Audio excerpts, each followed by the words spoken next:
मुझे यह जानकर हार्दिक प्रसन्नता हो रही है कि अपने विद्यालय भावराव देवरस सरस्वती विद्या मंदिर मार्च माह की डिजिटल पत्रिका उड़ान का प्रकाशन करने जा रहा है। विद्यालय की डिजिटल पत्रिका माह भर की जो भी गतिविधियां होती हैं उनकी झांकी प्रस्तुत करती है, जिसके माध्यम से विद्यालय की अनेक विशेषताओं को और उपलब्धियों को उनमें प्रभावित करता है और राष्ट्र के भविष्य की बुनियाद बच्चे होते हैं। उस राष्ट्र रूपी वृक्ष की जड़ें नई पीढ़ी को कार्य, आराधना और विद्वता के फल प्रदान करता है। इन बच्चों को भविष्य की लंबी राह तय करनी है तथा राष्ट्र को सफलता के मार्ग पर ले जाना है। किसी राष्ट्र के भविष्य को आधार देने का जो प्राथमिक उत्तरदायित्व होता है वो 3 लोगों का होता है, माता पिता एवं शिक्षक। इसमें से शिक्षक महत्वपूर्ण भूमिका अदा करते हैं।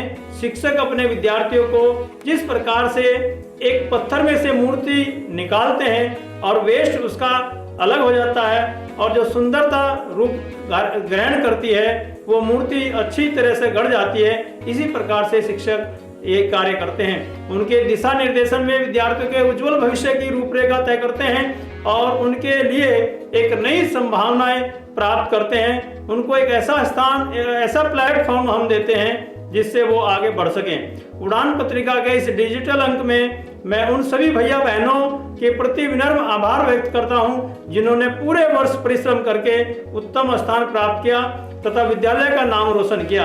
उन आचार्य को भी प्रोत्साहित करना चाहता हूं। इस तरह के प्रयासों में छात्रों में निहित रचनात्मक प्रतिभा उभर कर आती है और भविष्य में उनकी पहचान बन सके, ऐसा सहज विश्वास उनके अंदर आता है और विद्यालय का नाम समाज के अंदर हो जाता है। आराम को भूल जाओ, संपूर्ण ऊर्जा लगाओ और जीत कर दिखाओ।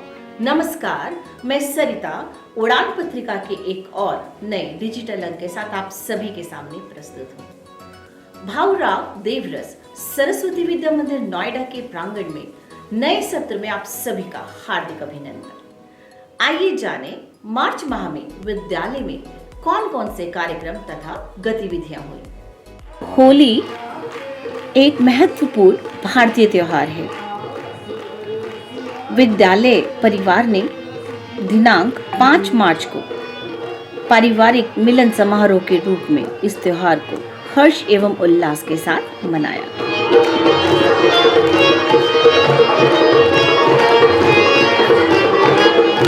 दिनांक 5 मार्च 2023 को विद्यालय के प्रांगण में होली मिलन समारोह मनाया गया। इस कार्यक्रम में विद्यालय प्रबंध समिति प्रधानाचार्य जी, आचार्य बंधु एवं भगिनी तथा सभी के परिवारजन सम्मिलित हुए। होली उत्सव के कार्यक्रम में आचार्य बंधु, भगिनी तथा गणमान्य अतिथि जन के द्वारा होली गीत तथा भजन प्रस्तुत किए गए। इस होली उत्सव को उल्लासपूर्वक मनाया गया। भावराव देवरस सरस्वती विद्या मंदिर विद्यालय परिवार की ओर से आप सभी को होली उत्सव की हार्दिक शुभकामनाएं।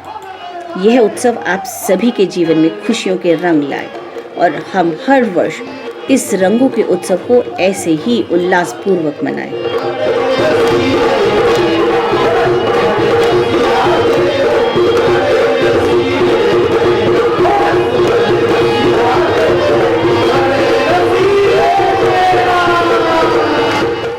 दिनांक 22 मार्च को शैक्षिक सत्र 2022 तथा 23 का वार्षिक परीक्षा परिणाम घोषित किया गया। इस कार्यक्रम में कक्षाओं में सभी वर्गों में प्रथम, द्वितीय तथा तृतीय स्थान प्राप्त करने वाले भैया बहनों को पुरस्कृत किया गया। इसके साथ ही 100% उपस्थिति वाले भैया बहनों को भी पुरस्कार दिया गया। जानवी 6C इन्होंने पूरे विद्यालय में टॉप किया है, 97.25%।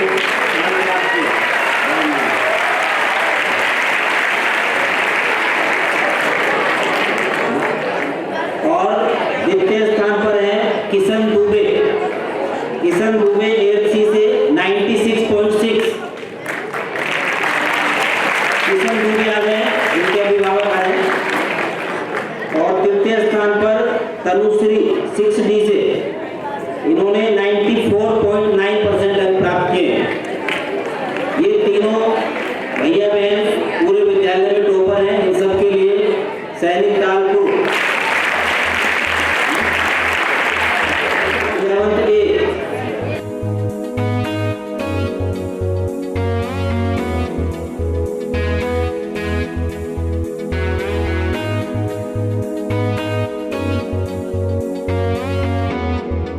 दिनांक 30 मार्च को रामनवमी के अवसर पर बहन जानवी के द्वारा उद्बोधन दिया गया।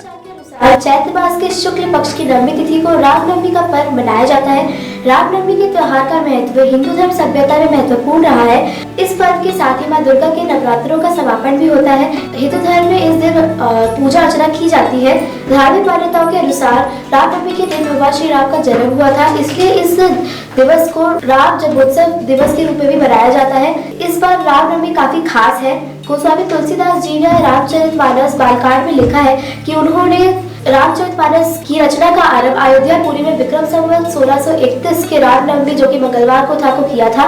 गोस्वामी जी ने रामचरितमानस में श्री राम के जन्म का वर्णन कुछ इस प्रकार किया है। भय प्रकट कृपाला दीन दयाला कौशल्या हितकारी हर्षित महतारी मुनिमनहारी अद्भुत रूप विचारी लोचन अभिरामा तनुखन श्यामा निजमन आयुध भुच्चारी भूषण वनमाला नयन विशाला शोभा सिंधु खरारी। रामनवमी वह दिन है जिस दिन भगवान विष्णु के सातवें अवतार भगवान श्री राम ने अयोध्या की धरती पर मानव रूप में जन्म लिया था। वह भगवान विष्णु के ही अवतार है और उन्हीं के दिव्य गुणों में से एक है। राम शब्द का शाब्दिक अर्थ है जो दैवीय रूप से आनंदित हो और जो दूसरों को आनंद प्रदान करे और ऋषि जिससे आनंदित होते हैं। रामनवमी चैत्र के महीने में उज्जवल पखवाड़े के 9वें दिन आती है और चैत्र नवरात्रि या वसंत दुर्गा पूजा से मेल खाती है। रामनवमी के दिन राम के जन्मदिन के साथ साथ राम और सीता के विवाह के रूप में भी मनाया जाता है, इसलिए इसे कल्याण उत्सव भी कहा जाता है। धन्यवाद। आप सभी का दिन मंगल। दिनांक 31 मार्च 2023 को विद्यालय के नवनियुक्त प्रधानाचार्य श्रीमान सोमगिरी गोस्वामी जी ने अपना कार्यभार संभाला।